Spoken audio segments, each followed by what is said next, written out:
So hello everyone, welcome back to my YouTube channel CA learners. तो आज की video में मैं एक नए स्यापे के बारे में बात करना चाहते हैं जो कि ऐसे ही हमारे सामने लाया है। वो है of course self based online module का स्यापा। अब क्या ये एक्चुअली एक स्यापा है? तो नहीं यार, इतना नहीं। मतलब मुझे ऐसा लगता है कि पहले नवंबर 23 में भी जिन लोगों ने एग्जाम्स दी थी उन लोगों ने बहुत कुछ पढ़ा था लॉ और कॉस्ट के लिए। तो उसके करते तो आपको बहुत कम चीज़ें हमको पढ़नी है। डेफिनेटली मैं भी उसमें हूँ क्योंकि मैंने अपनी एग्जाम्स अभी May 24 में दी है। तो मुझे भी वो पेपर्स देने हैं सेल्फ बेस्ड ऑनलाइन मॉड्यूल्स के। तो मैं कैसे प्रिपेयर कर रही हूँ मैं आपके साथ वो शेयर करने वाली हूँ। सबसे मेजर दिक्कत अभी पता है क्या आ रही है? लेक्चर्स अगर हम कंटिन्यू, जो भी लोग लेक्चर्स कंटिन्यू कर रहे हैं, तो एक्सटेंशन तो बंद हो चुका है। तो मैं ये बताना चाहती हूँ कि डेफिनेटली वो एक बेनिफिट था। मतलब अगर हम स्टूडेंट्स पर्सपेक्टिव से सोचें ना, तो वो जो हम 40 घंटे के लेक्चर देख रहे हैं उसकी बजाय अगर हम अपना उतना टाइम सेल्फ स्टडी में उसको लगा देंगे तो हमको ज़्यादा फ्रूटफुल रहेगा। तो डेफिनेटली फैकल्टीज़ भले कुछ भी बोल रही पर वो एक बेनिफिट था। पर अब वो नहीं है। जिन्होंने भी उसका फ़ायदा उठा लिया आप तो निकल गए। अब मेरे जैसे बच्चे जो एक्सटेंशन का बेनिफिट ले ही नहीं पाए, मैंने नहीं देखे उसमें लेक्चर्स, तो अब हमको 40 घंटे पूरे देने ही पड़ेंगे। तो मेरी अप्रोच उसमें क्या रह रही है कि देखो, हम 40 घंटे तो अपने दे ही रहे हैं। मतलब हमको चाहे नहीं चाहे भले ही हमको बैठना है 40 घंटे उसके सामने, तो क्यों ना हम अच्छी तरह से फोकस करके ही वो सुन ले, ना कि इधर उधर ध्यान भटकाने की बजाय। क्योंकि पता है उस टाइम पर अगर आप इधर उधर कुछ कर भी रहे हो ना, तो वो इतना इफेक्टिवली हो नहीं पाएगा। तो इससे बेटर है कि अगर हम सुन रहे हैं तो हम एटलीस्ट उसको अच्छे से सुने। मेरे को पता है कि वो पीपीटी को सिर्फ रीड कर रहे हैं, क्योंकि मैं खुद लेक्चर्स देख रही हूँ ना, तो मैं तो हर चीज़ समझ सकती हूँ कि अगर हमको देखा जाए तो कुछ समझा तो रहे ही नहीं है वहाँ पे। बेसिकली वो बस प्लेन रीडिंग लगा रहे हैं। पर ठीक है यार, मतलब कुछ नहीं से कुछ तो डेफिनेटली फिर भी अच्छा ही है ना, तो हम उसको अच्छे से देखेंगे। सेकेंड चीज़ क्या, अभी बहुत एक दिक्कत आ रही है उसमें कि हम जैसे कुछ अपना पार्ट देख लेते हैं वीडियो का, उसके बाद वो वीडियो ऑटोमेटिकली बंद हो जाती है और उसमें एक नोट लिखा हुआ आता है कि आपने अटेम्प्ट करा है to fast forward this video.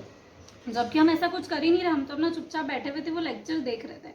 फिर भी ये अपने आप आ जाता है और स्क्रीन बंद हो जाती है और फिर आपने जो भी वीडियो देखी है वो काउंट ही नहीं होती और पहले से आपको वीडियो जो वापस देखनी पड़ती है। तो 10-20 मिनट का इससे भी बहुत फ़र्क पड़ता है हर बार।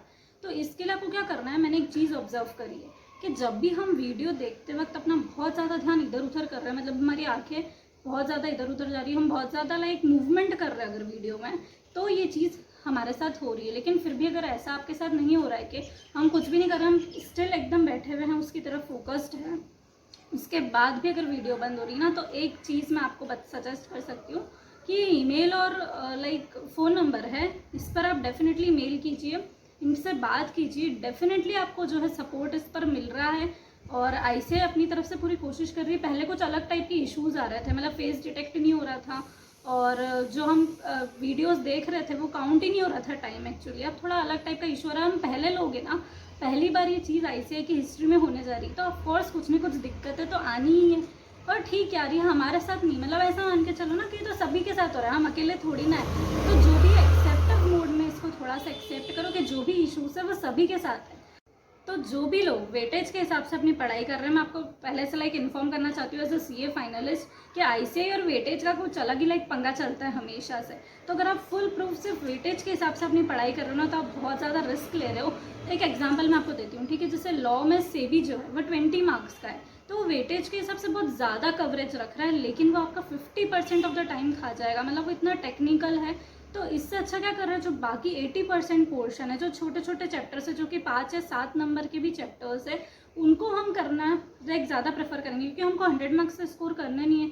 तो आपकी स्ट्रेटेजी जो है वो वेटेज के हिसाब से नहीं, जब ऐसे करो कि आपको जो चैप्टर्स ईजी लग रहे हैं, क्योंकि वैसे भी एमसीक्यूज आने वाले हैं। देखो, हमको एक प्लेन बेयर रीडिंग लगानी है, बहुत कम चीज़ें जो है वो लर्न करनी है। लर्न करने वाली कौन सी चीज़ हो गई, कुछ टाइम लिमिट्स है, पेनल्टीज़ वगैरह, या फिर जो सेक्शन नंबर आप याद करो वो तो ऑफकोर्स मत करना क्योंकि उसको कोई मतलब नहीं है। 2-4 नंबर का अगर वो ऐसे ने पूछ भी लिया तो उसका वर्थ इट नहीं कि आप उसके पीछे इतना टाइम दो अपना।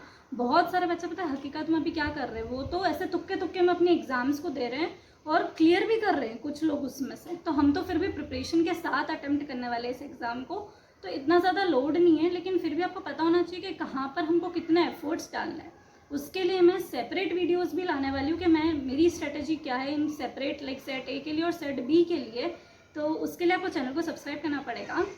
आज मैं आपके साथ सिर्फ एक ओवरऑल ब्रीफ में स्ट्रेटेजी शेयर कर रही हूँ, ठीक है? अब बात करते हैं हम कि लेक्चर्स और बुक्स के साथ हमको क्या करना चाहिए, क्योंकि ये जो हम अभी लेक्चर्स देख रहे हैं हमको भी पता है, मेरे को भी पता है, आपको भी पता है कि कितने काम के नहीं है, ठीक है। तो मेरे हिसाब से इस पर ज़्यादा अपने रुपए इन्वेस्ट करना या फिर लगाना उतना इम्पॉर्टेंट नहीं है, क्योंकि आप खुद से कर भी इसको अटेम्प्ट कर सकते हो। बहुत सारे बच्चे बिना किसी प्रिपरेशन के जाकर ऐसे ही कर रहे हैं। तो हम अगर एक बार सिर्फ प्लेन रीडिंग भी लगा लेते हैं तो भी काफ़ी रहेगा। लेक्चर्स की नीड अगर बहुत ज़्यादा, अगर आपको कुछ भी समझ नहीं आ रहा है ना, तब आपको होनी चाहिए।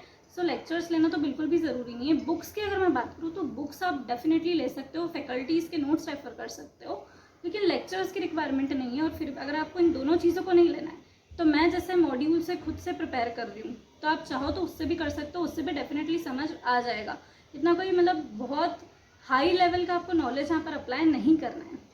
फिर बात आती है कि एमसीक्यूज़ किस हिसाब से एग्जाम में पूछे जा रहे हैं। तो वैसे तो आईसीएआई ने लिख रखा है कि एक्सपर्ट नॉलेज रिक्वायर्ड है, but expert knowledge actually required नहीं है। बहुत सीधे क्वेश्चन, स्ट्रेट क्वेश्चंस भी एग्जाम में पूछे जा रहे हैं, तो वहाँ पर आपको अपना दिमाग नहीं लगाना है। अब ये क्वेश्चंस कैसे रहेंगे, दिए हुए तो केस स्टडीज़ में रहेंगे, जैसे हमारे 30 मार्क्स के एमसीक्यूज़ नहीं आते थे पहले, उसी टाइप से इसका पैटर्न है, कुछ अलग नहीं है, बस अब वो 100 मार्क्स के लिए हो गए। तो इसमें क्या होगा कि केस स्टडीज़ है, लेकिन पहले आपको क्या करना है, एमसीक्यूज़ पढ़ने। केस स्टडीज़ अगर पूरी पढ़ने बैठ गए तो आप पागल हो जाओगे, आपका पेपर आपको ऐसा लगेगा कि क्या है ये। तो हमको एमसीक्यूज़ पहले देखना है। बहुत सारा एमसीक्यूज़ ऐसे रहते हैं कि वहाँ पर केस स्टडीज़ का कोई रिलेवेंस ही नहीं रहता है, उसका डायरेक्ट आंसर आपको दिया हुआ रहेगा, ठीक है। तो वहाँ पर वैसे ही काम हो जाएगा। और बहुत सारे एमसीक्यूज़ कैसे रहते हैं कि वहाँ पर आपको पूरी केस स्टडी पढ़ने की ज़रूरत नहीं है, एक पर्टिकुलर अगर आपने पैराग्राफ को भी रेफर कर लिया ना तो भी आपका काम हो जाता है। तो पहले हमको एमसीक्यूज़ पढ़ना है और फिर केस स्टडीज़ रेफर करनी है, ये हमारी अप्रोच होनी चाहिए। अब केस स्टडीज़ क्या बहुत ही हाई लेवल की पूछी जा रही है, तो ऐसा बिल्कुल भी नहीं है।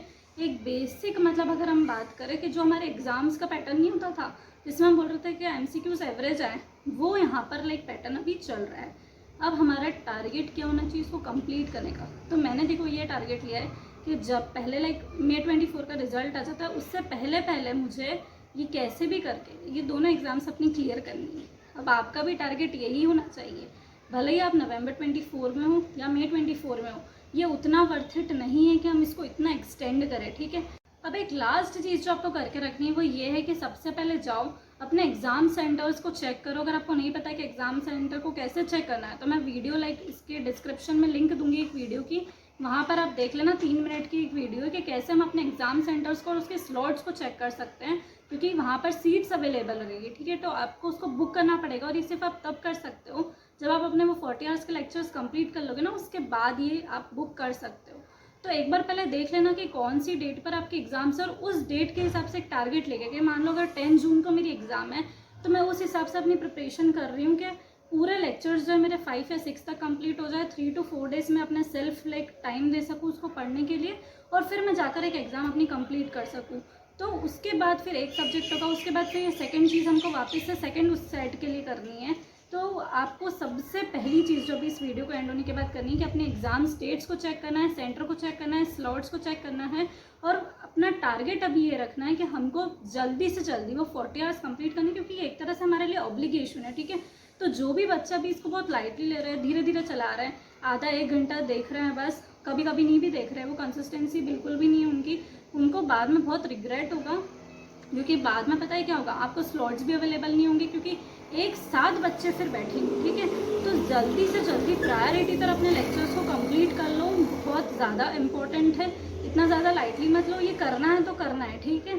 तो जल्दी से जल्दी कोशिश करो करने की, किसी के साथ में टारगेट बना लो तो ज़्यादा अच्छा रहेगा। 2 लोग मिलके करोगे ना तो पता भी नहीं चलेगा फन वे में कब ये एग्ज़ाम्स ओवर हो जाएगी। इतना बड़ा कोई मुश्किल टारगेट नहीं है, ऑब्वियसली कोई बहुत हाई लेवल के एग्ज़ाम्स नहीं है, आप भी जानते हो मैं भी जानती हूँ। सो आज की वीडियो में बस इतना ही। आपको अगर कोई भी डाउट है तो आप डेफिनेटली कमेंट सेक्शन में पूछ सकते हो। बाकी इंडिविजुअली प्रॉपर एक वीडियो आने वाली है दोनों सेट्स के ऊपर कि कैसे क्या हमको अप्रोच रखनी है, कौन से लेक्चर्स रेफर करना है, अगर हम बुक्स लेना चाहते हैं तो किस फैकल्टी की ले सकते हैं। तो पूरी मैंने बहुत अच्छी शानदार वीडियो बना के रखी है, तो उसके लिए चैनल को सब्सक्राइब कर दो, बहुत जल्दी वो वीडियोस आ जाएगी। So thank you so much for watching, bye.